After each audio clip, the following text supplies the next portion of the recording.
Well, welcome to the Rehab Links Secrets to Success podcast. I'm Lisa Chase, your host, and I am so excited to have our guest, Kerry D'Ambrogio, as our first person on our podcast. Welcome, Kerry. Thanks for having me. So Kerry and I have known each other. I was counting the years. It's been like 15, I think, plus years that you and I have known each other. Kerry is a dear friend and has been a mentor to me for many years. And I have not only worked with Kerry in his practice, but I've also taught with him. So welcome. And Thank why you. don't you give our listeners some background on you? And I know you have several businesses. I'd love to hear and share kind of what you're doing. All right. Well, my background is I started out as an athletic trainer, physical therapy. So I have those backgrounds.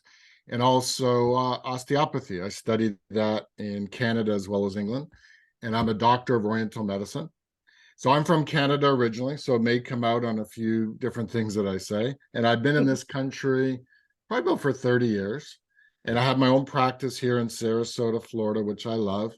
And so it's multidisciplinary because I use my osteopathic techniques, I use my physical therapy, even rely on my athletic training that I had that I know you did a lot with your tennis and that, and also acupuncture. But besides that, I like to teach. So I also have an online teaching business. Prior to COVID, it was all, live everywhere. I'm working more towards online and with a little bit of live training kind of mixed in with that. So it keeps me busy, all these different things.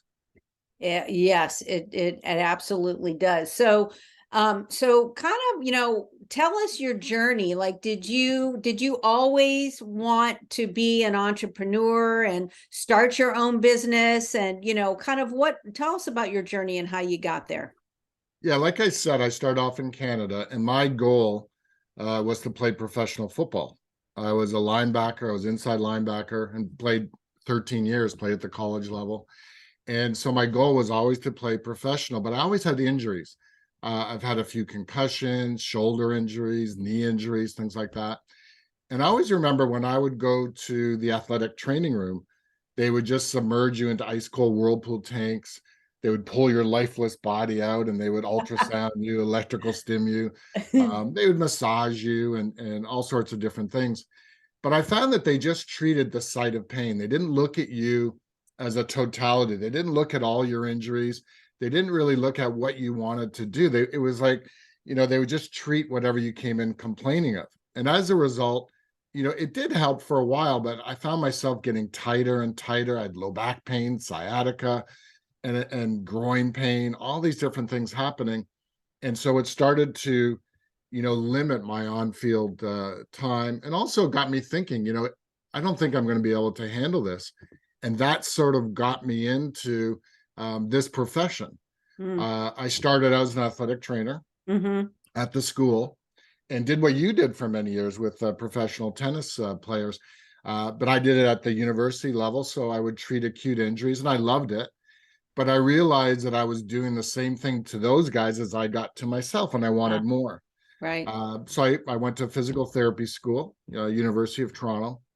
And that's probably where I met my first mentor, Doug Freer. And he's the one that introduced to me osteopathy. And he said that the osteopathic techniques kind of get to the core of what the problem was. And all of a sudden, that gave me an idea. I was going to study these different techniques. I was going to get my body treated, then quit school and go back and play football. So I still had football in the mind. But similar to your training, I studied muscle energy, myofascial, cranial, all these wonderful techniques.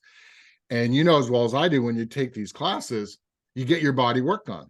Yeah. And I could see a slow progression. I could see my body getting better and better with the cranial work, the fascial, the muscle energy, Right. strain, counter strain. And it wasn't one technique that helped me. It was an integration of all those things. And I just started learning, lots and lots of techniques. And I remember being in my office one day and a patient comes in with low back pain and I didn't know what to do. I had too many techniques. Right. Was I going to work muscle, fascia, joint, whatever? And Yeah. I realized that all I had were techniques. I didn't have a way to decide what to do with these techniques. And Yes. that's when I went back to osteopathic school. And there I realized that osteopathy is a principle based on anatomy, physiology, Mhm. but principles of evaluation and treatment, not technique. A.T. Still, the founding father, Yes. he never taught techniques. He just taught approaches. He wanted you to develop, your own techniques. Yes. So, it was all that education. And then I think, like yourself, it's our failures that keep pushing us forward. The people that we don't get 100% better, it just scratches our head. What else do I need to know? And Right. that's when I went and studied acupuncture. I started to study energy medicine, Mm. figuring, that would help those people that didn't respond to just manual therapy. So that was sort of my journey along, is studying these different manual therapies and Chinese medicine. And that's how I practice today, very multidisciplinary between those groups. Well, yeah, you hit it right on the head because you're so right. Like I felt like that early on in my career too. It's just like you have all these techniques and you don't know what to do. And having that osteopathic background and the system to figure out where to start and how to be most effective, it's so true. It's funny when you say that. This is how you and I met. I Is know, I right? was You want to going tell the back to story? school. I needed some CEUs, and I love Michigan State, where you teach at, Yeah. and you were one of the teachers there, and we Yeah. connected right off the bat.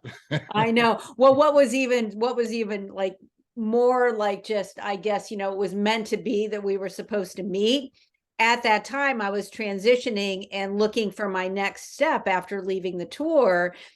And you and I kind of talked, and you were looking for a therapist, and you drew a picture of your clinic, and we had chatted about it over, dinner. And then fast forward, the course is ended. We're at the airport, and I'm boarding the plane, and you're right behind me. And I'm like, hey, what seat are you in? And you're like, I'm in, 3B, and I'm in 3A or whatever. And we're like, oh my We God, sat beside each is other. this meant to be? And I came to the clinic, and several, weeks later, and boom, then we were working together. So I know it is so funny. Well, piggybacking, I know you have so many valuable tips Mhm. so that you've learned over the years. And like you said, making mistakes drives us to learn and, perfect our craft and get better at it. But share with our listeners kind of 3 valuable tips that you've learned that you feel has made the biggest impact on your outcomes for your patients. Yeah, that's easy. It's basically what the philosophy of my institute is, the D'Ambrogio Institute. The 3 things are evaluation. They're picking the best treatment that backs up that evaluation, and then reevaluating. Were you successful? So let's say a patient were to come to you and they had knee problems. Mhm. Where do you treat? The questions we all face as practitioners is, where do I treat? Do I treat the site of pain, or do I treat somewhere else? And where is that somewhere else? So when you look at a knee problem, there are different things around the knee that you could treat, that you and I have learned in osteopathy. I could treat the fascia. I could treat the bone or the joints. I could treat the muscle spasm. I could treat the fluids, the lymphatics. And a lot of times, and I found myself doing this, is that I would use my favorite form of treatment on everyone and see what happened. Did it work or it didn't work? And Right. if it didn't, you kind of scratch your head. But ask a better question. How does a knee heal? Well, it needs blood supply. So there's a pathway from the heart to the knee. And there's also a pathway from the knee back to the heart, venous drainage, lymphatic drainage. And as an acupuncturist, there's also a pathway with energy. Mm. And there's a neurological pathway, the brain, spinal cord, and nerves. So these are all vital structures. So is the problem at the knee, or is the problem along the pathway? So Yeah. that's why I say evaluate. Is it the knee we treat, or is it the pathway? And Mhm. once you decide where it is you're going to treat, the next question is, well, what are you going to treat? You're going to treat fascia, you're going to treat muscles, you're going to treat the joint or the fluid. So you have to have a way. That's all evaluation. Yep. And the second part is the technique. I think as a practitioner, and you and I have done this over the years, is we've tried to learn as many different approaches as possible, because not one approach is going to help everyone. Right. And so it's evaluating, and then picking the best solution to what you found, right? And you need to have a technique that's going to treat muscle spasm or fascial tension or a joint problem or swelling, or it could be energy, it could be emotional, it could be all things that we've addressed. And then Yes. the third thing is reevaluate. Were you successful? Yes. And if we can be successful, but there can be multiple layers. So the next part, and again goes back to evaluation, is where do I go next? I did the fascia first? Do I need to work on muscle? Do I need to work joint? So it's continually evaluating, treating, reevaluating. And what we do, and we've said it many times when we're together, what we do is an art. Yes. And people try to put it in a package and create these little menus, do this and this. And it isn't. You're like an artist. You're evaluating what you see, you do something, and then the canvas changes, and then you got to do something else. You're treating a moving target in a sense. Yeah, that's so true. And I mean, reevaluation to me is just so critical, because you got to know, did you make an impact in that session? You can't wait 2-3 weeks to reevaluate. Every single session you're reevaluating. So, am I on the right track? And I always, as I have a cash-based practice, and I tell people, hey, within 3 or 4 visits, usually within the first visit, I can tell if I'm going to make an impact. But, I'm expecting change. And if I'm not, then I'm like, am I in the right area or not? And that's one of the things I loved about total body balance. I use that every single day, because it allows you to go through the whole entire body. Talk a little bit about total body balance and kind of how you develop that and how One thing, but before I want to add to what you were saying, is that, and we both of us have done this for years, is that when we do a technique and we reevaluate, one question we always ask our patients is, how are you going to measure the change? Yeah. Because they have to have a way of measuring the change. And what their measurement is, whether they can cross legs or turn their head driving, that means more to them than our things. Yes. So if we go back to, that idea about the knee pain, and let's say we found that pathway was disturbed. What total body balancing is, this was taught to me by John Warnham, who was 99 years old in England. He was still treating 8 patients at that age. And he taught me to take a step back and look at the whole body, look at these pathways. So he would look at lines of fascial tension in the legs, the arms, the head and neck, and how they influence these pathways of healing. He would look at the transverse diaphragms, your pelvic floor, respiratory, thoracic inlet, because they create a horizontal barrier to the movement of these vital structures, nerves, arteries, veins, lymphatics, energy, but also they create cavities, and everything moves from a high to a low pressure. And so we need to restore all these cavities. So total body balancing is a beautiful technique that every practitioner should know. Yes. Said, I use it every day in my office, and it doesn't mean it replaces what it's an addition. Because Yes. most of the stuff that we do is local work. Yes. This sits back and looks at the whole body. So in a nutshell, total body balancing is an orthopedic technique. It's kind of based on the skyscraper principle, balancing from the bottom up. If someone comes in with a neck problem or shoulder problem, if everything below is off kilter or whatever, it's going to affect everything above it, and you want to balance that first. So we release lines of tension in the legs, the arms, the head and neck. We open up the transverse diaphragms, and we do it in a very gentle, rhythmic way to relax the autonomic nervous system. Because if you think of arteries, veins, and lymphatics, the anatomy, they have endothelial cells, smooth muscle, connective tissue. The smooth muscle is under the control of the autonomic nervous system. And when you're in sympathetic overload, you're going to get vasoconstriction, and that's going to affect inflow, outflow, physiology, thus healing. So when you put all that together, you put the body into a better position for it to heal, because we're treating an intelligent body. And as long as you create that environment, the body's going to take over and heal itself. And sometimes you might need to add a little local work. Yeah, it's so true. I mean, and we treat obviously patients that are in pain, right? And they come in when they're in pain, that they're in a high sympathetic load. And so just calming down the nervous system. And, what I love about total body balance is you're evaluating and treating at the same time.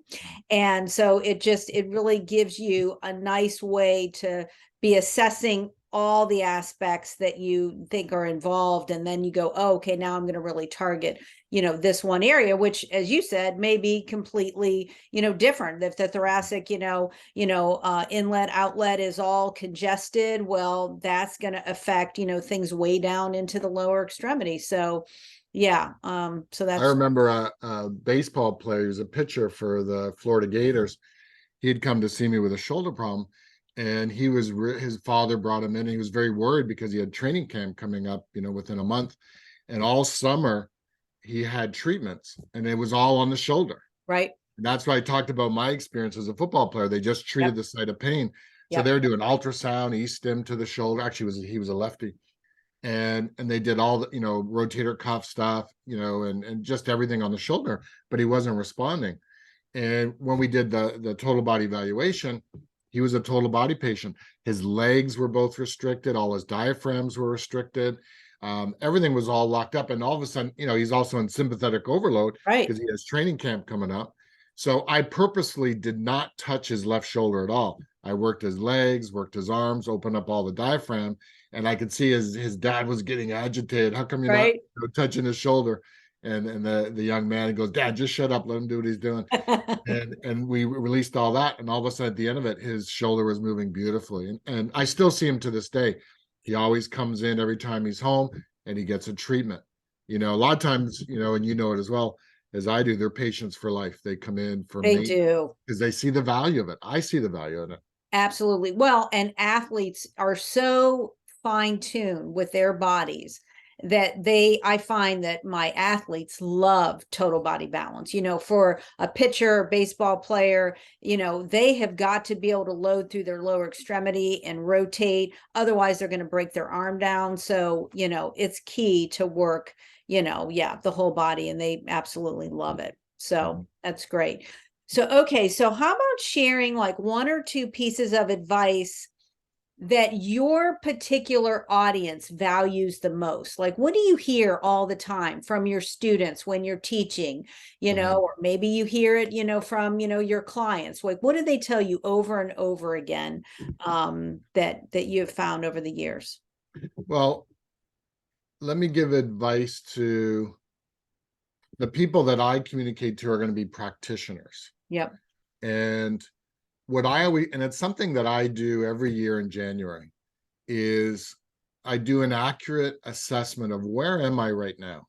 And I've been doing this for years, and I really take an honest look. What are my strengths? What are my weaknesses? And when you meet other people at conventions, other therapists like yourself, you talk to them, you go, geez, you're doing stuff I'm not doing, what's all, and you've introduced a lot of stuff to me, and you always want to continually learn. So you make an assessment of where you are. And then I always tell people, we'll take a look into the future. Could be, this year, could be 3 years, 5 years. And it's funny, we always overestimate what we can do in a year, but we underestimate what we can do like in a decade. And we need to plant those seeds. We need to say, well, what's my goal? Where am I heading to? Yeah. And then another thing I always tell them is why. Why do you want to do this? And for me, my big why was, I go back to when I was in college and I got injured. And I wish my practitioner would have known the stuff that and I know, because I would have gone on to play football. So that's my why. That's why I love it when a patient comes in and they've been to a few other people and they need help, and I love trying to help them. And I love, teaching new students a different way of looking at the body and watch them just develop it on their own. And so for those people listening, once you know where you are and where you want to be and why, it's finding mentors. Yes. Like you said, I was a bit of a mentor, but you've been a mentor to me as well. I've learned, you can't know everything, and I love your energy and I love your experience and things that you've done. And, I could, all my mentors, John Upledger, Jean-Pierre Burrell, Larry Jones, all these different people that have impacted my life. And there's no way you could be responsible for anything. It's a bit of everybody. Yes. And so find a mentor, find a class, find someone who's been there before you, Yeah. and then work on that over that period of time. It's funny that you and I are private practice owners, and a lot of us, we spend a lot of time just crafting our skill. We're technicians, Yeah. like getting better at that. But I think, and I think you would chime in on this as well, to be successful at what we do, you have to be a manager. I know you have a big staff, Yeah. and you have to manage different personalities, Yes. and manage different skills, and also how they're going to meet the needs with your patients. Yeah. And the third thing is being an entrepreneur. And I know that's what I'm learning from you, because Yeah. you get into social media like this, what you're doing right now. You've taught me a lot of how you help not just the people in your clinic, but you help your community. And I Yes. think that's so important. So for you, you're someone that I emulate because you're a good technician, you're a good manager, but you're also an entrepreneur. So I think if you want to be a private practitioner, you need to wear those three hats, or at least have somebody in your office that does those things, or I don't think you're going to be as successful. Those are super great points. And for, I've been, practicing 30 years, and year after year, it was perfecting my craft, perfecting my craft, perfecting my craft. But as a business owner, what I found was I needed to learn how to be an entrepreneur and run a business, and two, be a better leader in my community, and a better leader to my team. And so I've spent actually the last several years learning how to be a better leader, and now how to be able to get the message out to a larger scale, because we can only treat one person at a time, right? So I thought this was a good opportunity, to be able to, share it with, many listeners. So, I'd piggyback on what, the things that you talked about. The other thing, and I think you and I do this and we miss spending time together, is finding those common associations, right? That have the same values, that are going, where we want to go. And, you and I have always loved getting together and what are you doing? What am I doing? And, and just, we have a blast. Before we know it, hours have passed, and, our husbands and our and your wife are like, hello, we have other people here. Oh, I love it. Well, is there anything, of value that you'd like to share? I want to tell people how they can find you, and, if they want, anything, that you want to tell them about from that Okay. perspective. So when I moved to the States from Canada, I started this clinic, which is called Therapeutic Systems. It's in Sarasota. Mm-hmm. And I'm actually getting the website redone right now, and so it'll be up and running hopefully in the next few months. But I have the D'Ambrogio Institute, and that's the online learning platform. Yes. And I think when COVID hit, for me, it was a good experience, because I was gone almost every weekend, traveling, teaching, which I love to do, but it was time away from family. Right. And in the last few years, I've got two granddaughters, Claire and Sophie, and I got a grandson on the way. And these kids I play with, and they know who I am. And I've got a grandson coming, and I find the importance of family, but also you're torn, because I love teaching and I love learning. Yes. So this online platform has really given me ideas, and what I want to do, and I'm in the process of redoing my videos and things like that, is I'm creating an online learning platform. It's called the D'Ambrogio Institute, and we're going to be up and running this year. And we have, social media, obviously Facebook, D'Ambrogio Institute, Instagram, LinkedIn. I have a YouTube page, and we're, this is your world. You're very good at social media, so I'm slowly getting into it. But my goal is this year to get all of these up and running. And the way that I want to serve is I always think back at when I got started, when I was playing football and I was looking for answers to my body, but also what I was going to do in my life. is these courses are going to help, new practitioners and people who've been out for a while, to give them a bit of a direction, give them evaluations, give them choices. It doesn't mean I'm going to have all the answers, but I'm going to give the answers to questions that I had in my career. Right. And I think you'll find benefit, and you can see how these will help integrate with what you know already. So my goal is that you could go to this site and you can learn right away. You don't have to wait for me to come to your city or your country to learn. You could just start learning and listening to these things right away. And you're going to learn how to do the techniques, the background of it, and you can practice at home. And then my goal is, once I get all this started, is to have Zoom trainings. And also, we talked about before, is developing guides, people that are manual therapy guides in different states, different cities, different countries, etc. That if you wanted to, getting feedback on your manual skills, because my focus is going to be on a lot of manual therapy classes and energy. So we'll have 3 curriculums: orthopedics, total body, like you talked about, and local. Yep. Local lymphatics, muscles, fascia, joint, but also the energy balancing sequence. So we do a lot of energy balancing, working with holograms. And then, I'll have a whole lymphatic sequence for those people that want to work with that. So I'm excited about that. I want to really share with people what I've learned over the years, and just help them make better decisions regarding where to treat, what to treat, and kind of how to progress with what they do. So if you're interested in this, try to D'Ambrogio Institute, try to link in with that, because once I get started, and I'll let you know about it, I'm going to offer really significant discounts to get people exposed to what we're doing. Oh, that's excellent. And I will definitely put all your information, in the podcast notes, so people will be able to find you. And I highly, highly encourage you. Kerry is just a very gifted practitioner, and he just has a way of simplifying and communicating his craft. I've taken a lot of continuing education courses over the years, and between Michigan State and the stuff I've learned with Kerry, I've just learned so much from you, and I appreciate you as a friend and a colleague, and I appreciate your time today and sharing your insights. Thank you. I'm glad that you picked me to be your first guest. Of course, I had to. All right. Well, until next time, keep making those links with therapy.